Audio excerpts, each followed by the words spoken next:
This is our chicken coop here. We've got no floor in it currently. The floor was really rotten. It got wet and it wasn't painted real well. And holes got put in it by just walking on it.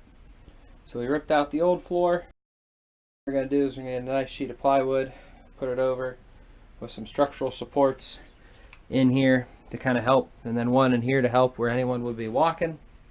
So that way, if it does get wet and it does get weak, then we're going to be able to still walk on it because there will be way more support than it actually needs. So this beautiful has one major flaw.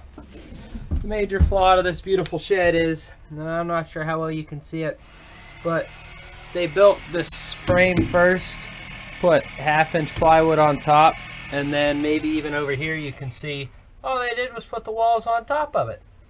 So when you have your plywood go out and you have to replace it, you can't get all the way there. So you got to do some redneck stuff like that. Yeah, well, we're going to make it work. On how to overcome your challenges. Alright, we got a couple pieces of subframing in there. It's definitely a lot better than it was.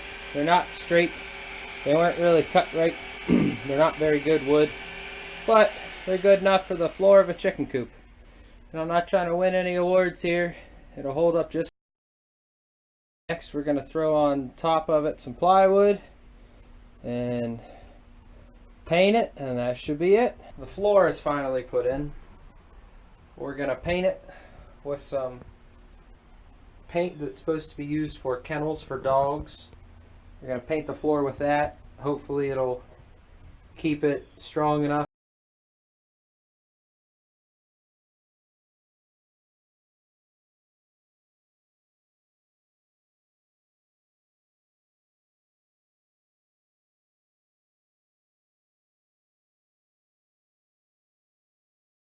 In the stupid joists. So we're going to paint it, and I think we're even going to paint some of this stuff here if we can, just because the chickens will be able to set on that. Water to be able to splash on it, at least over there. Not sure if we're going to paint it over here or not.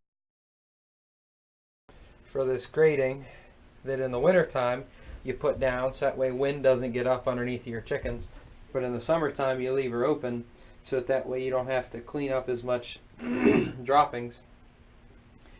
And now you might say, oh, well, you know, how are you going to clean it out? Well, I mean, if the droppings get so high that you have to worry about cleaning it out, then there's a problem, because the chickens are usually outside, not inside in the summer. However, if that is the case, you've got two options. Get you a hoe, reach in there and scrape it out, and you can do it from both sides, except we got a board. Or, if you don't want to use a hoe, it's on runners, and the runners is that big board there, and it just goes out, and then you can attach it to a tractor or a trucker or whatever, drag it that way, then you can move all your poop, and then you drag her back. I am unsure perhaps of this being painted or not. Happens. See if it works well. So we're going to try it out. But all this stuff is a pet safe, essentially lacquer or a stain that is clear. So all it's going to do is seal it. So we spent all that money on some pet safe stuff that's supposed to be non-toxic. And the thought process is that in case the chickens peck at it and get a boar or a piece of wood, or we're going to use it on the pig barn, and if they happen to chew some off and eat it, it'll be safe.